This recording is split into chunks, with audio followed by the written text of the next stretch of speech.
He was a Navy SEAL with more than 100 combat operations in Iraq. Then he became a Harvard-trained doctor. Then NASA selected him from more than 18,000 applicants to become an astronaut. Right now, Lieutenant Commander Johnny Kim is orbiting Earth aboard the International Space Station, 250 miles above us. But here is what most people do not realize. Kim is not an anomaly. He is the third Navy SEAL to join NASA's astronaut corps. And the connection between America's most elite warriors and its space explorers runs far deeper than three remarkable individuals. For more than 60 years, Navy frogmen have been training astronauts, recovering spacecraft, and building the survival programs that prepare humans for the most hostile environment imaginable. This is why NASA astronauts train with Navy SEALs. The connection began in 1960, a year before Alan Shepard's historic flight. NASA had a problem. They were launching humans into orbit inside metal capsules that would splash down in the ocean. If anything went wrong during recovery, astronauts could drown. So NASA turned to the Navy's underwater demolition teams, the predecessors to modern SEALs. Those frogmen began training the Mercury 7 astronauts in water egress procedures and ocean survival. That training proved essential on July 21st, 1961, when astronaut Gus Grissom's Liberty Bell 7 capsule hatch blew open unexpectedly after splashdown. Seawater rushed in. Grissom scrambled out as his spacecraft sank, his suit filling with water. He nearly drowned before helicopters pulled him from the Atlantic. After that near disaster, Navy frogmen became operational. They began swimming to every returning spacecraft, attaching flotation collars, and managing recovery personally. The most watched special operations mission in history came on July 24, 1969. 500 million people watched live as UDT frogmen recovered Neil Armstrong, Buzz Aldrin, and Michael Collins from the Pacific Ocean after Apollo 11. Those frogmen were the first humans to make physical contact with the crew that had walked on the moon. But the story takes a dramatic turn in 1984. Captain William Shepard had completed BUDS training in 1972. He served with UDT-11 and with SEAL Teams 1 and 2. He was a combat swimmer and not a test pilot. NASA selected him anyway, making him the first military non-aviator astronaut in agency history. There is a legend about his interview that Shepard has never confirmed or denied. When asked what he did best, he allegedly replied that he would kill people with knives. Years later, he said that it was too good a story. Shepard flew 4 space shuttle missions. His defining moment came on October 31st, 2000, when he became the first Navy SEAL in space, commanding Expedition 1, the first crew to live aboard the International Space Station. For 159 days, Shepard led the mission that initiated over 2 decades of continuous human presence in orbit. He received the Congressional Space Medal of Honor. At his retirement ceremony, Rear Admiral Eric Olson declared that Shepard was always a SEAL officer in a spacesuit and wore the trident above his heart. The second SEAL astronaut came from Bud's Class 192. Christopher Cassidy did not just graduate. He graduated as Honor Man, voted top candidate by classmates and instructors. He served 11 years in SEAL teams, earning a Bronze Star for operations at the Jawar Kili Cave complex in Afghanistan. When asked why he applied to NASA, Cassidy said simply, "If NASA selected Bill Shepard, then why the heck not me?" Cassidy flew 3 missions totaling 378 days in space, with 10 spacewalks. His most critical moment came on July 16, 2013. He was outside the International Space Station with European astronaut Luca Parmitano when water began flooding Parmitano's helmet. It covered his eyes and filled his nose and ears.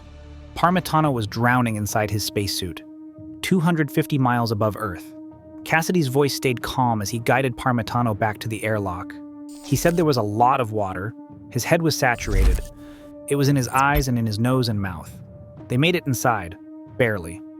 A SEAL's composure under pressure had helped save his crewmate's life. The third SEAL astronaut has the most extraordinary story of all. Johnny Kim grew up in Los Angeles with an alcoholic, violent father. The defining moment came when Kim was 16. His father came home drunk with a gun and threatened to kill the family. Kim stood up to him. He later said that standing up to someone who was threatening to kill him, and someone he loved the most, liberated him. It taught him that he was not the scared little boy he had thought he was. At 17, Kim enlisted in the Navy.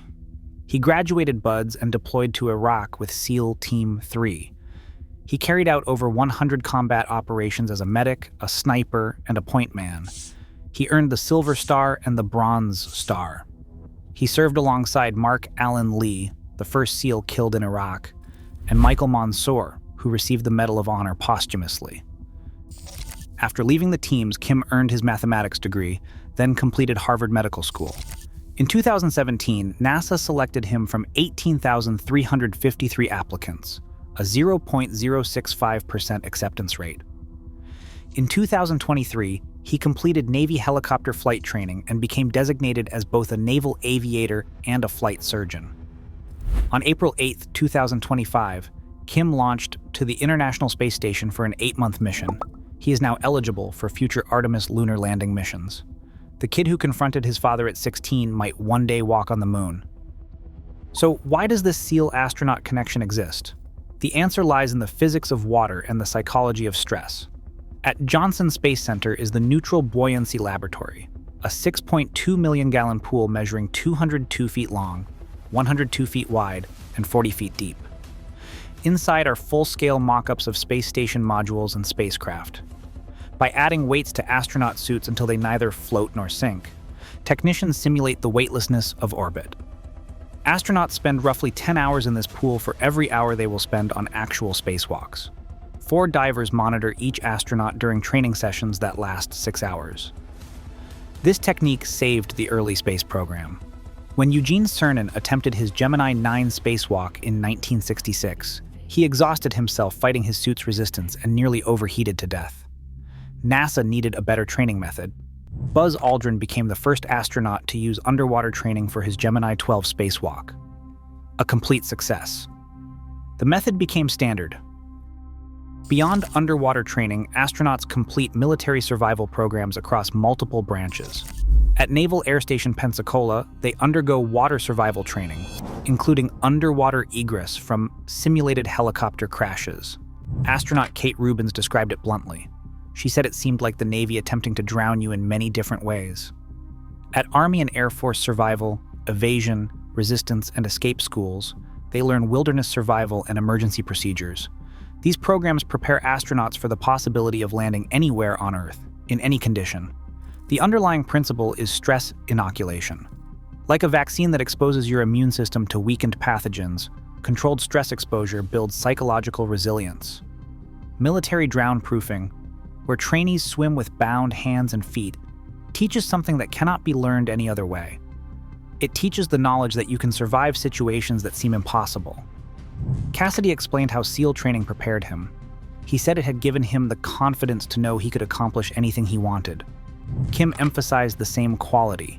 He said he learned how important and powerful resilience is, and that he can achieve anything, no matter how hard or how exhausting it is. Today, the connection continues stronger than ever. Johnny Kim conducts experiments aboard the space station right now. The 2025 astronaut candidate class began training in September. The Artemis II crew prepares for a 2026 lunar flyby, with hundreds of hours of emergency simulations and survival training. SpaceX commercial crew astronauts train at the Neutral Buoyancy Laboratory and military survival schools, preparing for ocean landings that return NASA to its Mercury and Apollo routes. From the frogmen who trained Alan Shepard in 1960 to Johnny Kim orbiting overhead today, the thread connecting Navy special operators and NASA astronauts has never broken. 3 SEALs made the journey to space. Shepard commanded humanity's first permanent home in orbit. Cassidy's composure saved a life during a spacewalk emergency. Kim transformed childhood trauma into 3 careers representing the pinnacle of human achievement. When Artemis astronauts step onto the lunar surface, they will carry lessons learned from both ocean depths and battlefields, trained by instructors who understand what survival means when everything goes wrong. If you found this fascinating, you should see what happens when special operations missions go sideways. That video is on screen now.